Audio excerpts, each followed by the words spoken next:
Hey there, everybody. Welcome to the podcast. I have a special guest for us today. This is Jen Dillard, and you're never going to believe the way we met. It's kind of crazy.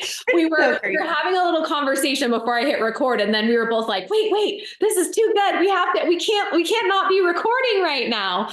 But this was one of my very first trips that we had done when I was building my network marketing business. We had done a top earner trip for everyone in our downline to Kauai, and we had 5 girls earn it. And of those 5 women, each woman had 100 people ordering on their team, and that's why they got to come. And they had to pay for their own airfare to come over. But once they were there, we covered the cost of everything: food, car, accommodations, and then we did like pedicures and zip line. Oh, yeah. Which happened to be a zip line experience.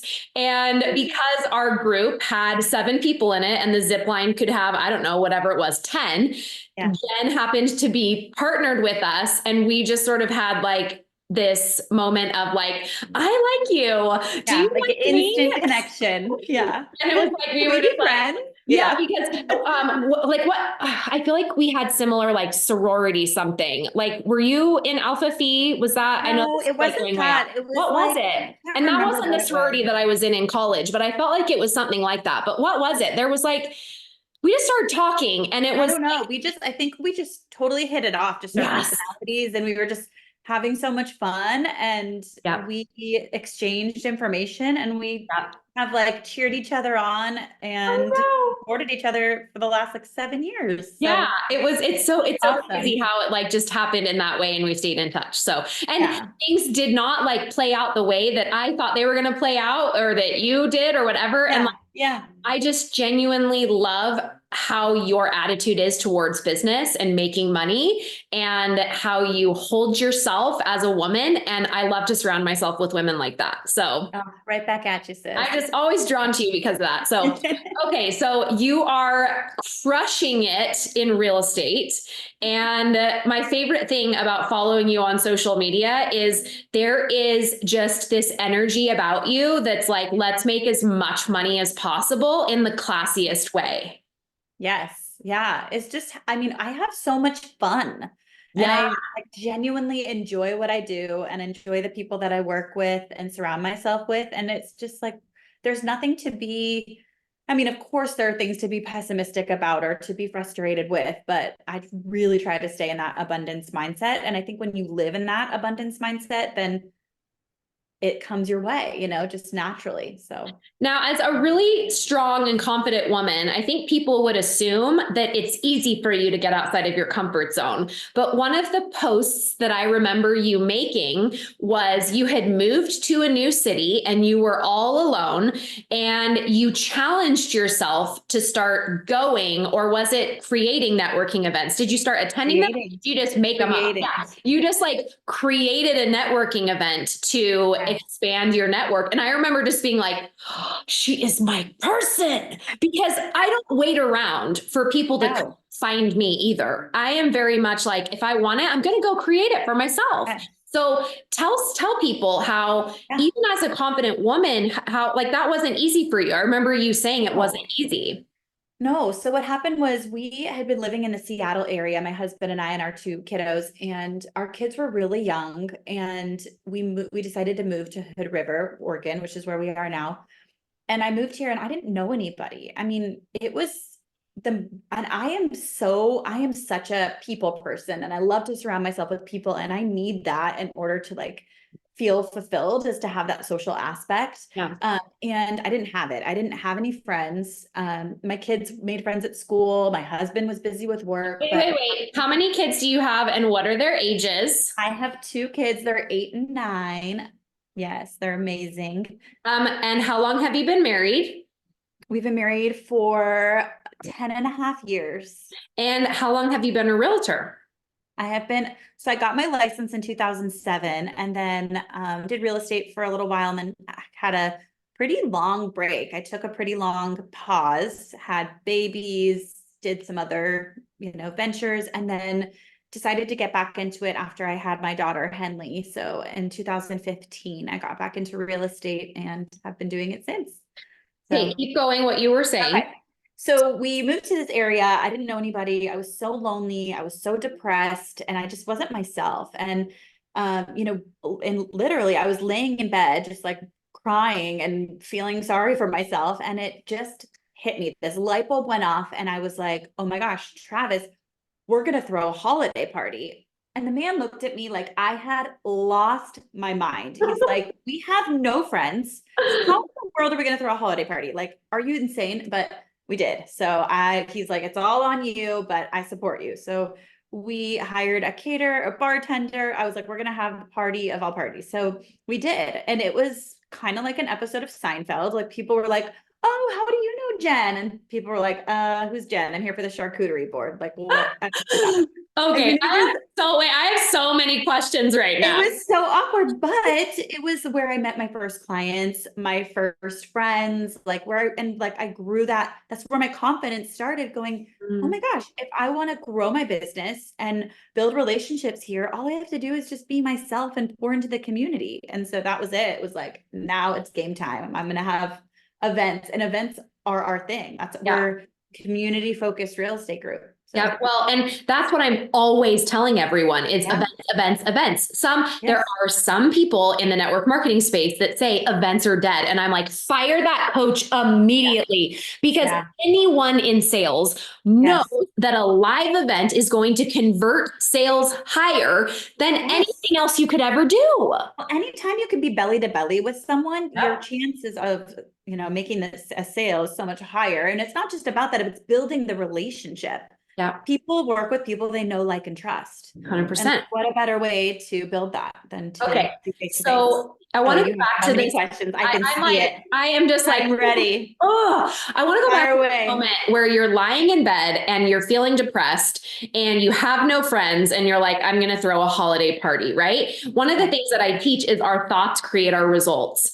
And when you're feeling really depressed and you're thinking like, I have no friends, but I'm going to do this holiday party, there's this looming fear, I would assume, in the back of your mind. If I'm wrong, tell me, but I know this would be a fear that many of our listeners here tell me all the time when I say plan an in-person event. There's this looming fear of, but what if no one comes? Did you have that fear? I did have that fear. How did you combat that? So, it's worse than nobody showing up. What? Person showing up. Like nobody, it's like, cool, call it off, pretend like it didn't happen, but like one person. Oh my gosh, I'm dying. It's so true. My biggest fear. I have done events where only one person shows up and it is so awkward because you're just sitting there looking at each other and you're like, my eye is twitching just thinking about it. Did you see my eye start twitching? My eye literally just started twitching. You can see it. If you're watching this on the YouTube channel, you'll see my eye started twitching when we started talking about it because the flashbacks from the time when one person showed up and I was like, hi, so tell me why did you come tonight? Yeah, it's all eyes on you. Would you like a sample? Only people that have done that have can feel that and understand how awkward that is. But I did have that fear, Emily, and it's like I think that the fear of not meeting anybody and being in the same position that I was in and being under those covers with mascara running down my cheeks was worse than putting myself out there and the risk of somebody not coming or one person coming. 100%. It's like the risk of staying the same is what got you taking action. If you want different, if you want things to change and you want something different, you have to do something different. So, well, I think that the definition that I try to follow with this is better than right now is different than right now. Mm-hmm.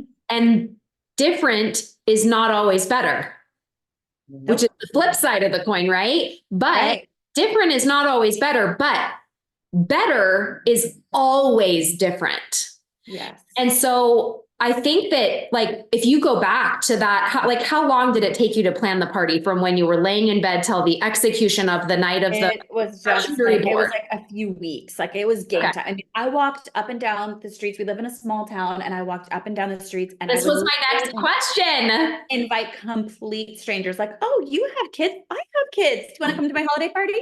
Oh, Did you have flyers? Like, were you doing no, flyers? it Were was you like, what were you doing? no flyers. It was just like walking up to complete strangers, talking to owners of the local businesses, Mhm. people at the coffee shop, just finding ways that I could relate. Like you have kids, your kids look about my kids' age. We just moved to town. Would you want to come to our holiday party? And I mean, What, it worked. what day of the week and what time did you do it? Just out of curiosity. Saturday, and I want to say it was like at 6 p.m. And we had a babysitter that, was downstairs. So the kids all came as a fairy family. And we still have this party, but it's now not complete strangers. They're all your friends. Yes. Now, when you are like, there are going to be listeners here that are not extroverted. And what you have just described, like literally walking through the neighborhood, smiling at strangers, inviting them to the party, like risking rejection face to face, like, what were you telling yourself? I know that you have had this like mentality of like, if I want it to change, I have to go out and do something. Like the Yeah. only thing that's more scary is to stay the same.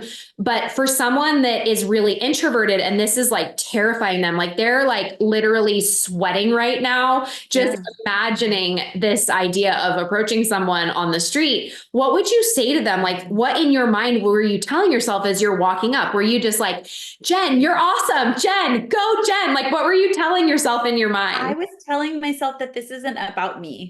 This is actually about my family and giving this a shot. Because if I knew that if I didn't make friends and find my community, my tribe, that I was going to be miserable and then I was going to make everything miserable for everyone else. So it Mm. was so important to me that I figured out how to make myself happy so that I could be that, be a great mom, be a great wife, like be there for everybody else. Mm. And my kids needed friends too. They were making friends at school, but I wanted them to have that community too. And so I was like, I'm gonna just do what it takes to build it.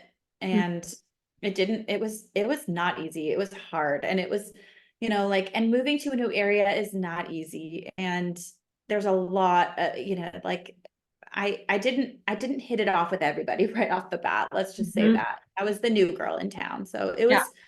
it was definitely challenging and it took time to just feel like I found my place.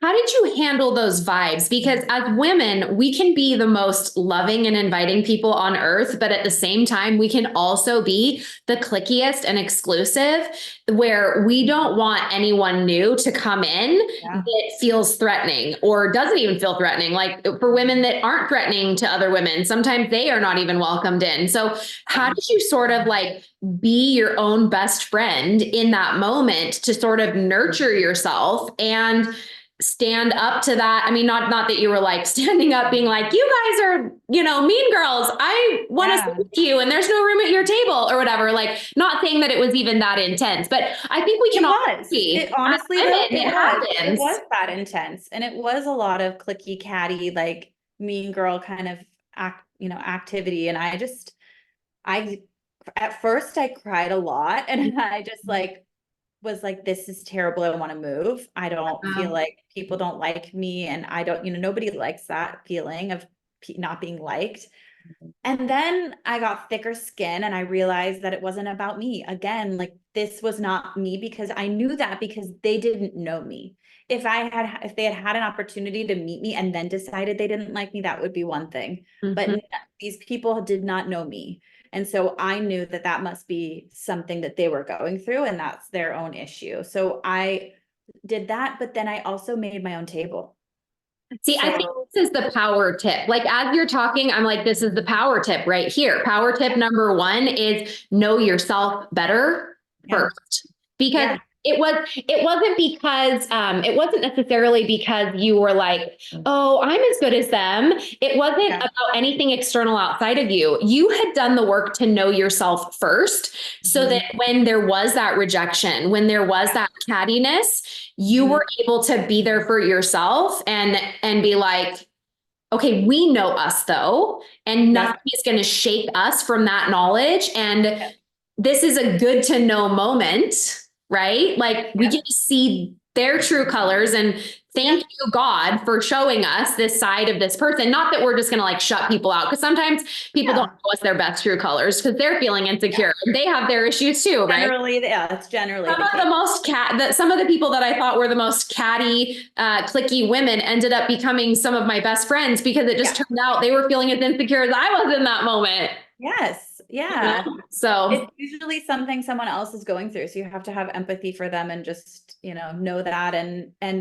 But, I think that I did feel that rejection and that like what didn't have a seat at the table. So I built my own table and I have a team and we are each other's biggest supporters and we have so much fun. And I drowned out all that, all that noise and all that negativity and just like built that room where it was like safe and we could be ourselves and we could be optimistic and just and it was just that was really what happened. It just felt like I organically grew this team. yeah. And it doesn't have to be a team, it can be a group of friends, it can be whatever, but Yeah. that's Well, what happened for me. I know that there are people listening here that are like, gosh, where do I even start to get to know myself on this type of level? And we didn't even like Mhm. plan this, you guys. Like, I'm just like, this is the conversation that God is literally inspiring right now between Yeah. us. And if you're watching this on the YouTube channel, you're going to look at Jen and you're going to be like, I don't even believe that a woman that is this confident, that looks like this, could ever feel outcast and insecure. Like, and I hope that I have chills from head to toe. Like, I hope that you will see that it doesn't matter what you look like. It doesn't matter how confident you are. This is normal to feel this way when you are new somewhere, when you're putting yourself outside of your comfort Yes. zone, when you're building a business, when you are a mom that has teenagers for the first time or school age kids versus toddlers. Yeah.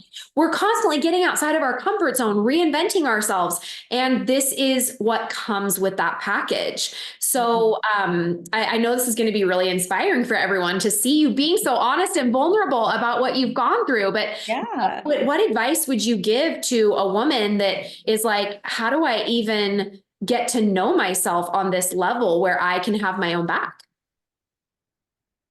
Yeah, I mean, I think that I've done a lot of work, like you said, of, reading and listening to podcasts and like just finding things that resonate with me. And what resonated with me wasn't what resonated with everybody else. There were certain books that people recommended that I would start reading a few pages and be like, that's not me. Mm. Close it and move on. Don't feel like you have to finish a book just because everybody else said it was great.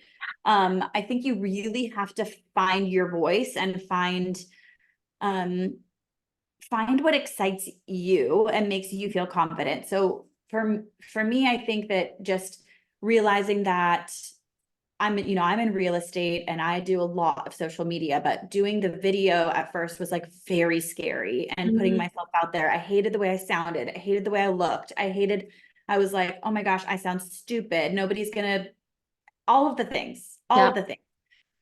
But I just had to start and I just had to put myself out there and start pushing out the content. And now I don't watch my videos because I know I'm my biggest critic. And I know that as long as I'm providing value and I'm confident in what I'm saying, then that's what matters. And that's what people are looking for is they want the tips and the tricks and the value. So, I think that I really just had to like trust myself that I'm confident in what I'm sharing and in myself and then just put it out there. Well, and that just goes back to what you were saying before, which would be like the other power tip, right? Is that you realized it's not about you. It's not about And you. that's But arrows I have to tell out. myself, yes. And I have to tell myself that when I speak too, because I go out and I speak on these big stages and I get so nervous and I'm so like, what if I trip? What if I fall? And then I have to go back and go, it's not about you. Are you providing value? Are you sharing something that's going to help others? And like, do you feel like you nailed the presentation in a way that's going to be tactical and helpful and inspiring? And if the answer is yes, that's all that matters. Who cares if you trip, if your Spanx are showing by accident, whatever, like Yes. I'm Yes. human, I'm real. Yes. Oh, you're so inspiring. Like, this is incredible to listen to such a powerhouse of a woman that is this vulnerable right now. Like, you are adding so much value to our listeners, and I am just in love with this. So, let's talk a little bit about some of the challenges being such an ambitious businesswoman, being such a heart-centered mom, literally going and knocking on doors and going up to strangers so that you can be a better version of yourself and provide the community for your kids. Like, that's a heart-centered mom that is not only out for her business, but like she's doing it so her family can be happy in this new city. And when you are that ambitious, I joke with my mom, I've said this before, where I'm like, what would it be like to not have ambition? I have no idea. I don't even know, because that is just so part of my nature, just like you. But with that also comes this balancing act. And I will always preach that there is no balance in business. I have a solid core belief that you actually have to go off balance to move forward. So when you notice you're off balance, because I'm just going to assume we agree on this because you're such a powerhouse, but like, when you have to go off balance, when you have 5 listings in a month, or when you have 3 closings in 1 week and things are off balance to move forward in your business, what do you do in your home life with your marriage and with your kids to offset that balance, that imbalance? I think it's just having very strict boundaries around around what matters. So we have a date night every Wednesday night. It doesn't, like, we don't miss it. It's Wednesday night, rain or shine. That's when it is. And then, we call them like no cell phone zones and no cell phone hours, which is like when we get home from work, it's where we want to be, where our feet are. We're like very present with our kids and with each other and have conversations and turn off all the screens and just like focus. And I think that just putting guardrails around that. And I have a lot of clients, and I prepare them right away. Like, these are the times that I'm unavailable. Oh, I love that. And that's it. And if it's not okay with you, there's probably another agent that would be willing to do that, but it's not me. This is so good. Because my first thought was, when you said you had those hours, is I'm thinking about when I was growing up with my dad, who's a super successful realtor. Yeah. I mean, the phone was always there. There was, I mean, and it was different. It was different back then, right? And I also think that, as much as I don't want to say this out loud, there are different rules for women than there are for men, and different rules that we give ourselves, different rules that society believes, different rules that men give themselves. Like, have you ever heard your husband say, I feel so guilty for working this week? Mine, yes. Yours, really? Yes. He gets like guilty. He feels guilty when when he's working too much. Yeah. See, one of the things that I have noticed so many times, just me and my husband was a physical therapist before he still is, he still keeps his certificate up, but fortunately he just gets to be home with us, and we get to have a life because of the businesses that we have. And one of the things that I just always remember is everyone cheered him on when he was working 6 days a week, 3 different jobs. I mean, it was like this saint position, like he was going to go straight to heaven. And everyone was just so proud of him, and what an amazing, and he is amazing. He is all those things. But the second, still to this day, I have been an entrepreneur and owned multiple 7-figure businesses at this point. Still to this day, I have family members that will go unnamed that say things to me, be so careful, you're working a lot. And no one ever said that to my husband. Nobody ever said that. No, nobody ever said that to my husband. Nobody ever says it. But I hear it all the time. Like, you're traveling too much for work. You're working too much. Yeah, I mean, and So it's sometimes just something that's there. I am like, sometimes I feel that, But but what's too that's, much, right? It's when you feel that burnout feeling, when you yeah, start to feel like it's those five key relationships: God, self, husband, kids, extended family, in that order. yes, And if you do not pay into those five key relationships and you are focusing more on business and anything else, yeah, right? Like that's right, when I start to feel yucky and yeah, depleted and burned out. And yes, I just think that it's normal to feel every emotion. And whenever I feel those burnout feelings, I'm like, oh, we need a new system. This is not yep, really working. yes. And we're going to make a change because I cannot live this way. So then you just reset. You like Yeah. you have to slow down in order to, it's like a bow and arrow. Like you have to pull back, but once you let go and you're ready to like watch out world, because then you're going to be able to go and lunge forward because you're going to have had that time to reset and pull back. So the I love pullback that. is so important. I love that. I love that analogy, especially because you immediately said reset. You didn't say take the foot off the gas. No. You didn't say stop the business, question yourself, question if you should be working. It was like No. the reset, the realization that you're in that moment and the reset and that analogy of pulling back to then, psh, Yes, and oh, it's so true. have to take that time. You have to slow down to then like, go through what's working and what isn't. Because if you don't take the time to slow down to look at those, you'll all of a sudden everything's going to be like on fire and Yeah. you'll feel that feeling of burnout. So it's important to, before it happens, before you feel the burnout, to pull back and just to like check in on your relationships with your family and with your kids and with yourself and with God, and like just make Yeah. sure that you are feeling like you're connecting in all those ways. And if you are, great, let's keep going. Well, and don't you think too that when you do find yourself in burnout, like Mhm. let's say you don't recognize it, you're just in Yeah. it. I think Yeah. to give yourself grace to not beat yourself up for it. Burnout is Yeah. we look at burnout like it's some awful thing that we've done that's so bad, like morally wrong. And I'm like, no, no, no. Burnout is an emotion. Yeah. Emotions, God gave us our feelings as like a GPS navigation system of like, go this way, don't go, no, no, no, don't go that way, go this Yeah. way. And so it's just like an internal Part of check. the process. Yeah. Yes. Yeah. So powerful. Okay. So tell me now, I want to move the conversation a little bit to your past self to your future self. Mhm. Because one thing that I'm always saying is if you want to make more money and you want to be more successful, you have to think about money differently. So I can look at times in my life, and I'm sure you're thinking of times right now as I'm saying this, where I thought about money differently and I made far less when I was thinking those things. Yeah. So I know I'm putting you kind of on the spot here, Okay. but can you remember something you used to think about money and something that you think now that's different that has created that rise in your net worth?